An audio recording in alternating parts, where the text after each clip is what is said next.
Before the video starts, I just want to shout out my bug for December, which was going to be this Christmas bug, which I think came out so gorgeous, so chunky, so shiny. The limbs are so fat, the claws are so clawing. I love her, and I actually made her a year ago, but I lost all the video, and by me, I mean Apple did, so we can all blame Steve Jobs. But here we are, so I want you guys to marvel at it. Look at its beauty. I love her so much. And yeah, that's it. On to the video. I made a Pokemon! Slitherwing! But man, oh man, at what cost? I made some slight alterations to Slitherwing so I could reimagine it as a real life bug. So I gave it 6 legs instead of 4 and elongated the antenna because that's what that is. Also, its design is supposed to be like a mix between a moth and a dragon, so I leaned more into making the tail arch like a moth. Everything else I kept pretty true to form. I made a tinfoil base per usual. I shaped it to the form of the tail for now, rolled out the clay, made it nice and silky. Since the tail is supposed to be that of a dragon, I attached it in segmented layers like a dragon or a lizard would have. Then I carved the general shape out and then I cut it out. I made the shapes pretty identical, but I'm going to have to smooth them onto the tail anyway, so they don't have to be beauty pageant winners if you're catching my drift. From there, I'll roll it out a little more to make her smooth. I also wanted to thin them out a bit just in case everything came out too chunky, which, spoiler alert, it does get too chunky, but not right here. The tail came out mad chill. Then I'll smooth out the rough edges one at a time before lining them up and giving them a very good shape up. I needed the 2 points to be going in the same direction and line up horizontally. I don't know if you noticed, but someone literally hypnotized me into putting them in the wrong direction at first, but my brain is built so big that I broke the spell and corrected it. Here's the intended look. I just snip off the excess, then repeat the process just a few times. Not before I smooth it out and sharpen the edges like a good artist should though. I thought I made them long enough, but I didn't make them wide enough for the natural progression of the tail. So I went ahead and made the segments incrementally larger and stuck them right on, and they looked perfect. This last segment, aka the biggest segment, was ironically the one that left me with more gaps, but that was an easy fix. The tail and the shield were definitely the easiest part of making this bug, by far, with a solid honorable mention to the face, low-key, low-key.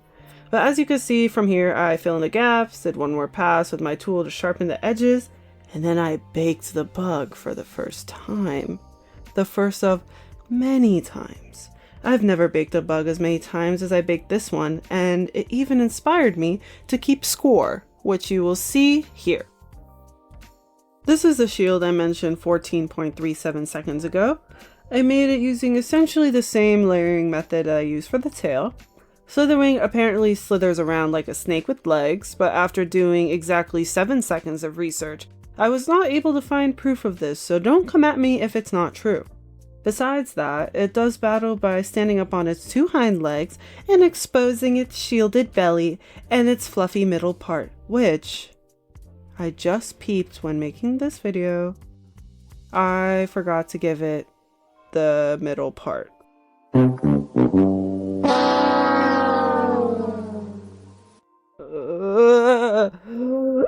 I'm letting you guys down. But you'll live though, don't worry. You see my vision now for the million times I baked this thing, this Slitherwing. With all the different overlapping textures, I did not need to worry about the parts getting smushed or warped in any way. I've double and triple baked my bugs before for the same reason, but because Slitherwing is essentially 2 different creatures morphed into one, along with the fact that it's exceptionally fluffy, you get what I'm trying to say. I never score my clay when I attach 2 parts together, which is apparently a big whoopsie daisy, but it hasn't bit me in the ass yet. I'm gonna keep it pushing. I attach the 2 parts, then toy with the idea of making the first pass of the fluffy layer, before deciding I just need to chill out. Whoa, don't look at me like that, bro. I'm just as shocked as you are that that wasn't actually the first time I baked it. To attach the shield to the tail so easily without fucking up anything, I must have put the tail in the freezer. But anywho, locking back in, I made these cute indents for the grippies, then jumped around to the spines on the tail. The spines look like they would be hard to do, but they're really not. I just did a lot of pinching and smushing with my tool, and by pinching I mean pinching with my fingers, and that part was really easy. Don't even sweat that. After that, I jumped back to attach these teensy tiny buttons on the indents. The first two pairs of grippies are about the same size, but each pair after that is slightly bigger. Then I baked it for the first time, for real for real. So soft, so pointy. What you're about to witness is a very good idea that I almost completely maim and dismantle in a few minutes. By chopping this worm into even-sized pieces, I can ensure that each tuft of fluff that I create is around the same size and therefore looks like sections of a unified whole, instead of some sort of reckless abomination. My thought process for this was to pinch the clay into a puffy triangular shape, then curve the tips of them so that it looks more realistic and realistically messy. Then I take a thin pancake of clay to cover up the rest of the tinfoil base. And so far so good. So far. Tossing that to the side, I work on that mug. When pondering my completed creation, I realized I completely yassified Slitherwing in the face. All I'm gonna do is eat hot chip and yassify. The pointy head is canon, but I put the eyes too high and too upturned, which at the same time I thought was more fitting of a moth, but now I'm not so sure. I also gave it the cuntiest eyeliner possible for a bug, which is actually hilarious. Now, using a sharp, straight edge tool, we give Slither Baby its compound eyes.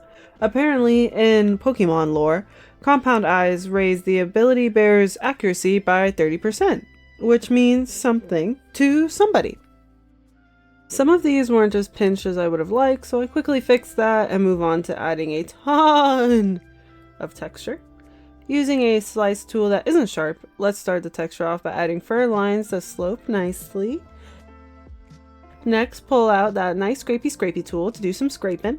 And now we gotta pull out the pièce de résistance with this tiny beauty scissors that I stole from my mummy. Please don't tell her. By doing this, the whole fur coat is insanely elevated, which I will happily do. Anything for a 10-foot tall bug-type fighting Pokemon that I just found out a month ago even existed.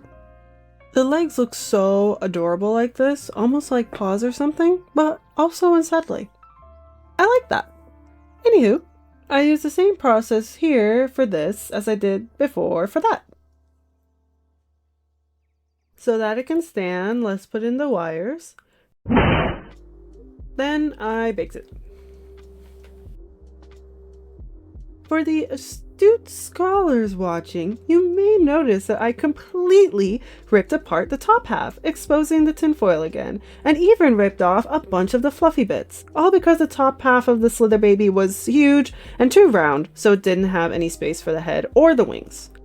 The part of the legs that you just saw me do before was actually just the top half, so now I have to get to work on the bottom half, which is much of the same process.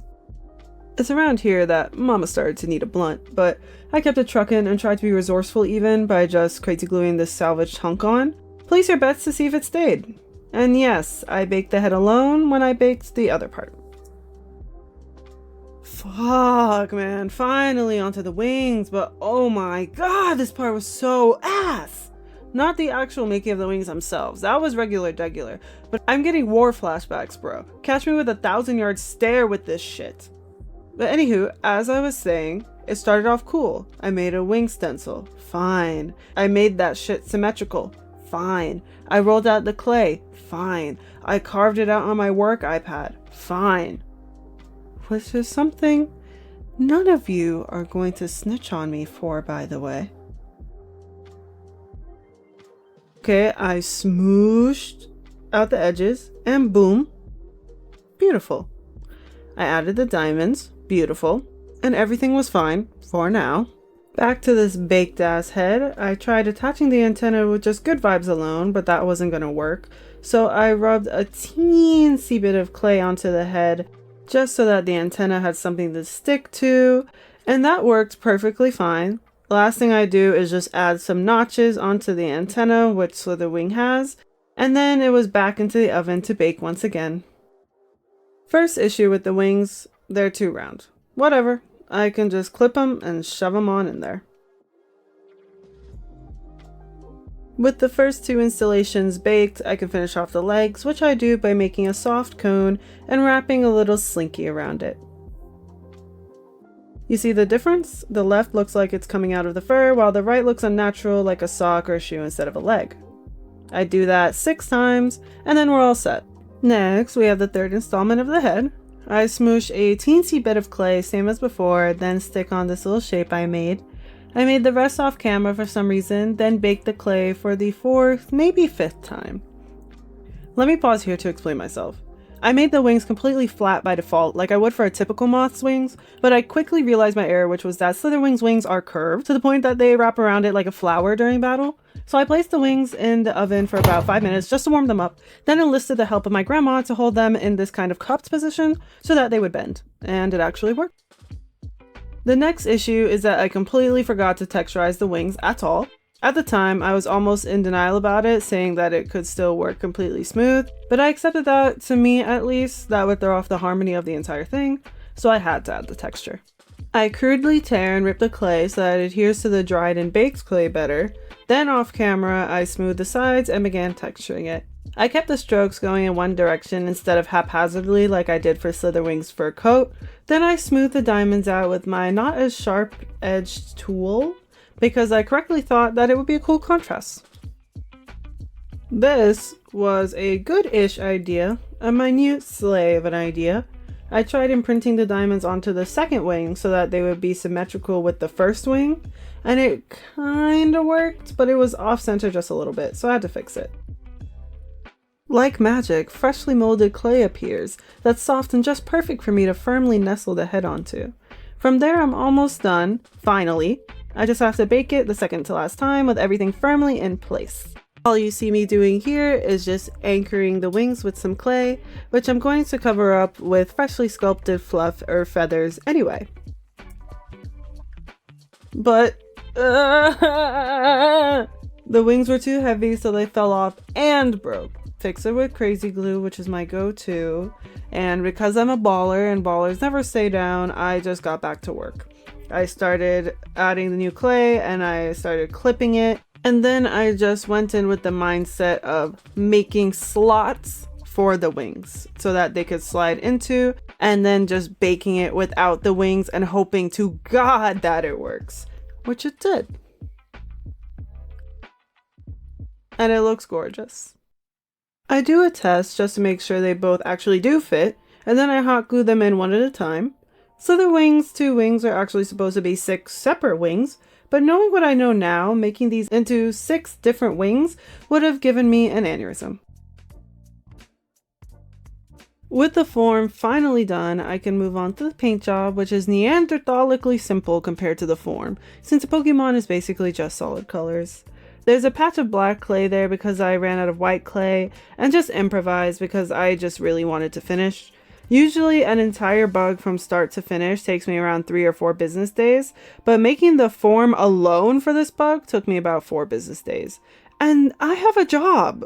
Not that I'm complaining though, I'm not complaining, I swear. Okay, anyways, I painted the white fur coat, then jumped to the head where I blocked out the orange-red sections. So as to not waste paint, I move on to the wings where I begin the gradient of the wings. And as you can see, I held my breath and took my sweet ass time going around the white part to avoid cross coloring.